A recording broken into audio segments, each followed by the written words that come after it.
Salawat salam semoga senantiasa dicurahkan pada junjungan kita Nabi Muhammad SAW, pada keluarganya, sahabatnya, dan semua kita semua, para pengikutnya hingga zaman nanti. Pada malam ini saya ingin menyampaikan surah yang masih berkaitan dengan orang yang beriman. Di surah Al-Mu'minun, surat nomor 23 dari ayat 1 sampai ayat 11 itu menggambarkan tentang seorang mukmin yang sukses. Untuk meraih kesuksesan seorang mukmin itu tentu tidak sambil bersantai, sambil uncang-uncang kaki gitu ya, sambil tidur-tiduran, bukan. Tapi di surah Al-Mu'min itu digambarkan tentang bagaimana seharusnya kita kalau ingin meraih kesuksesan. Di situ diawali dengan kata-kata qad aflahal mu'minun. Pasti. Ya, di situ qad aflahal mu'minun, pasti akan sukses orang yang beriman itu. Tapi bukannya otomatis seorang mukmin itu akan sukses, tidak otomatis ya. Asalkan dia memenuhi syarat untuk meraih kesuksesan itu, maka dia pasti akan meraih kesuksesan. Tapi kalau tidak ada usaha itu, maka tidak otomatis kita sebagai seorang mukmin juga mendapatkan kesuksesan itu. Nah, kalau saya tidak akan membahas lebih banyak ya dari beberapa poin untuk meraih kesuksesan itu, tapi intinya adalah kalau kita baca nanti, silahkan dipelajari lagi di rumah, ayat yang kedua dan ayat yang ke-7 atau ke-8 ya, itu sudah menunjukkan bahwa untuk sukses itu kita hanya perlu sholat ya. Pertama disebutkan alladzina hum fi salatihim khashi'un ya. Qad aflahal mu'minun alladzina hum fi salatihim khashi'un. Pasti sukses orang yang beriman.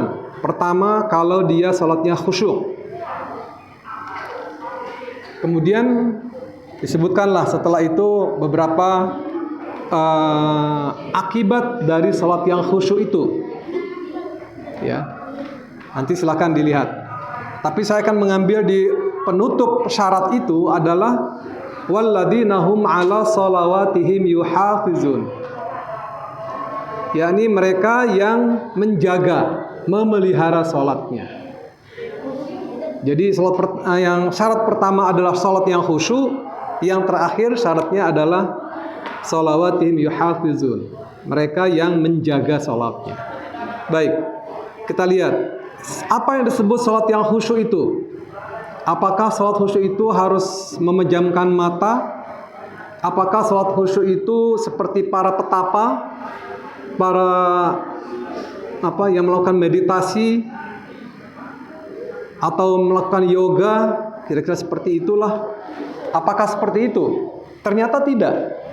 Ya. Yang dikatakan khusyuk, Allah sendiri yang sudah menyatakan di surah Al-Baqarah. Ya. Alladzina yazunnuna annahum mulaqu rabbihim wa annahum ilaihi raji'un. Ini dikatakan khusyuk itu adalah mereka yang sadar bahwa mereka itu, artinya orang yang salat itu sedang menghadap Allah, bertemu dengan Allah. Mulaqu rabbihim, bertemu dengan Tuhan mereka. Jadi liqa rabbi, bertemu dengan Tuhannya. Dan Rasulullah SAW kemudian menguatkan dengan kata-kata as-salatu mi'rajul mu'minin. Salat itu mi'rajnya orang beriman. Kalau Rasulullah dulu mi'raj dari Masjidil Aqsa ke Sidratul Muntaha, maka buat kita nggak perlu lagi begitu, karena tidak mungkin. Ya, artinya tidak ada lagi setelah Rasulullah SAW akan ada hambanya yang diangkat sampai ke Sidratul Muntaha. Cukup dengan kita melakukan sholat, kata Rasulullah. mi'rajul mu'minin. Salat itu adalah mi'rajul mu'minin. Mi'rajnya orang yang beriman. Jadi ketika kita salat, maka tumbuhkan kesadaran pada diri kita bahwa kita sedang bertemu dengan pencipta kita, penjaga kita, pemelihara kita, pendidik kita, ya. Rabbul Alamin, pemilik alam semesta. Gitu.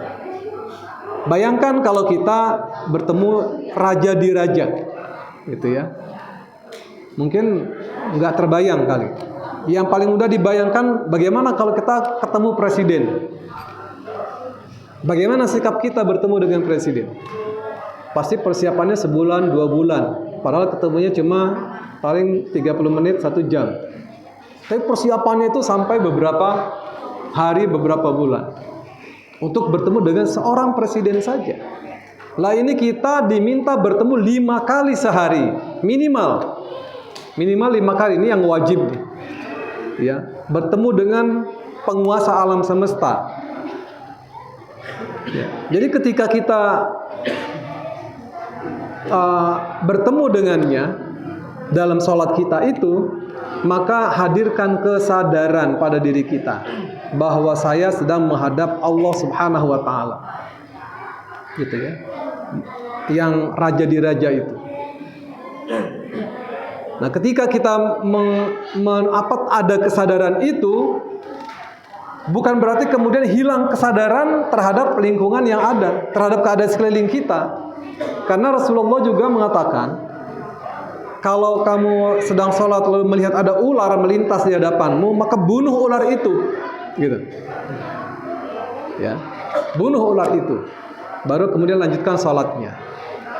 Atau ketika ada orang sholat, ketika sedang sholat lalu ada orang lewat di hadapan wilayah sujud kita, kita harus jaga dia, jangan melewati wilayah sujud kita. Itu sebabnya mengapa kita harus pasang sutra supaya orang tahu, oh ini batas sujudnya nih. Ya, disunahkan kita pakai sutra. Kalau berjamaah begini, yang yang ada batas sutra itu cuma imam. Kalau makmum tidak. Jadi makanya makmum boleh tuh bolak-balik kalau ada keperluannya melewati orang yang sedang sholat di belakangnya, di makmum. Itu tidak apa-apa. Dia tidak boleh melewati batas sujudnya imam. Gitu. Kalau berjamaah. Tapi kalau sendiri kita harus pasang sutra di depan, pembatas.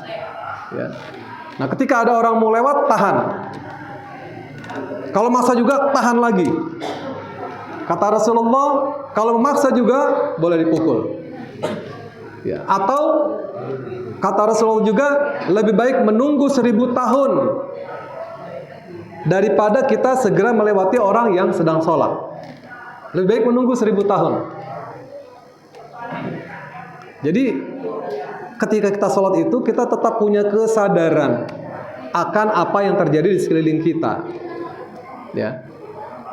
Rasulullah ketika sedang sholat, cucunya datang bermain. Ketika beliau sujud, bermain di atas punggungnya, naik gitu. Dan dia menunggu sampai cucunya itu turun. Satu saat juga pernah cucunya sedang bermain, kemudian Rasulullah mengambilnya dan menggendongnya dalam keadaan sholat. Jadi kita ketika sholat itu bukan kemudian sama sekali tidak mau tahu dengan apa yang terjadi di sekeliling kita. Yang penting ditumbuhkan kesadaran adalah bahwa saya sedang bertemu dengan Allah, gitu. Sedang berdialog dengan Allah. Ya. Alladzina yazunnuna annahum mulaqu rabbihim. Jadi ketika kita bertemu tentu kita berdialog. Nah, dialog kita itu adalah Al-Fatihah.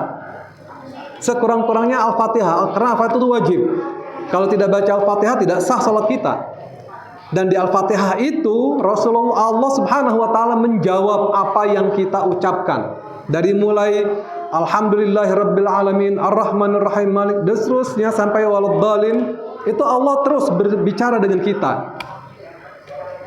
Ya, dalam sebuah hadis kursi kalau tidak salah cukup panjang, itu digambarkan bagaimana Allah menjawab setiap ucapan Al-Fatihah kita itu. Artinya ada dialog.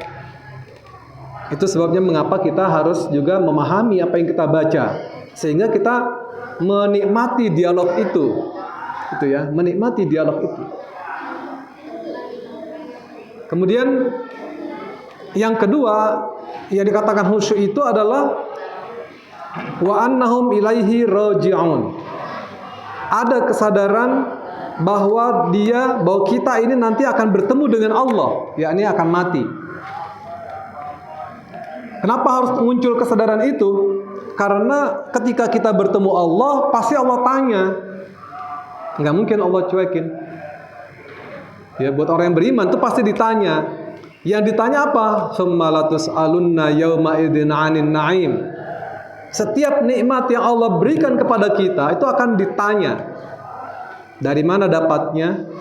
Digunakan untuk apa? Ya. Kemudian bagaimana barang yang kita gunakan itu ditanya oleh Allah. Semakin banyak harta yang kita miliki, semakin panjang pertanyaan itu. Ya, ketika Abdurrahman bin Auf disebut oleh Rasulullah sebagai orang atau sahabat yang masuk surganya belakangan, dia langsung terkejut, menangis. Akhirnya dia pulang ke rumahnya lalu mendata kekayaannya. Ya. Setelah dicatat dalam sebuah catatan, lalu dia balik lagi kepada Rasulullah, ya Rasulullah, ini kekayaanku, gunakan untuk umat Islam. Dia tidak mau ditanya panjang-panjang sama Allah. Dia ingin segera masuk surga. Jadi Abdurrahman bin Auf itu sampai habis hartanya, saking dia tidak mau ditanya panjang-panjang oleh Allah tentang harta yang dia miliki. Tapi memang ditakdirkannya dia kaya, maka baru sebentar miskin, habis hartanya, tahu-tahu datang lagi kekayaan kepadanya. Dan kemudian kekayaannya itu selalu saja langsung dikeluarkan untuk kepentingan umat, tidak untuk kepentingan pribadinya. Dia hanya mengambil secukupnya atau kekayaan yang dimiliki itu ditaruhnya di telapak kaki, bukan di hati. Karena kalau kekayaan kita taruh di hati, pasti kita merasa memiliki. Padahal ketika kita memiliki sesuatu yang bukan milik kita, ya itu kan titipan Allah ya, amanah yang Allah berikan kepada kita. Ketika kita ambil, lalu kita kaget, kita bersedih, stres, depresi, dan mungkin gila gitu, karena ada benda yang kita sangat cintai, sayangi, diambil orang atau hilang atau dirampok. Lalu kita karena menempatkannya tadi benda itu dalam hati kita jadi stres. Kita merasa itu milik saya, padahal itu milik Allah, bukan milik kita. Kita ini cuma ketitipan saja, gitu. Ya. Maka kesadaran kembali kepada Allah itu membangun jiwa kita menjadi orang yang senantiasa bertakwa. Bertakwa artinya selalu mewaspadai setiap gerak-gerik kita, gerak-gerik hati kita, gerak-gerik seluruh anggota badan kita. Dan puasa sedang melatih itu. Ya, puasa ini sedang melatih pandangan kita, pendengaran kita, mulut kita, hati kita sedang dilatih untuk hanya kepada Allah saja. Hanya kepada kebaikan-kebaikan yang Allah berikan kepada kita. Itu saja. Nah, kemudian ini kalau kita ingin sukses hidup, ya, dunia akhirat. Nah, kemudian di ujung syarat di surah Al-Mu'minun itu disebutkan walladzina hum 'ala shalawatihim yuhafizun. Orang yang senantiasa menjaga, memelihara salatnya. Artinya apa?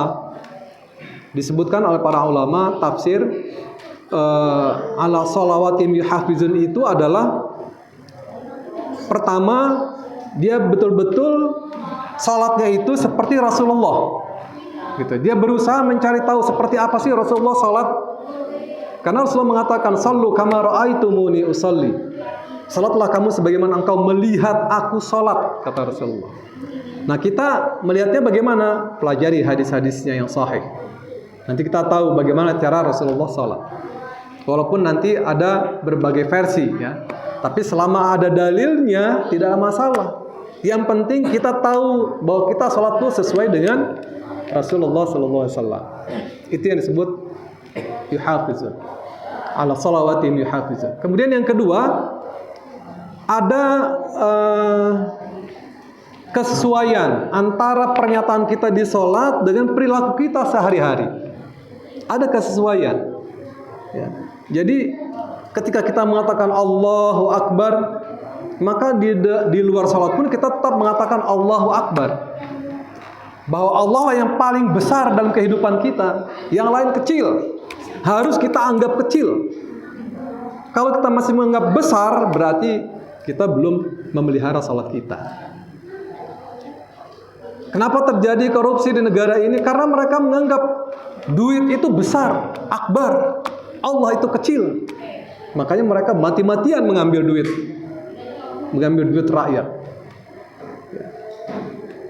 Ada keserakahan dan sebagainya. Karena apa? Karena menganggap Allah itu kecil.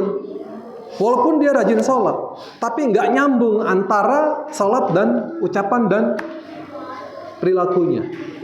Dia tidak menjaga sholatnya, dia tidak memelihara sholatnya. Ala sholawatihim yuhafizu.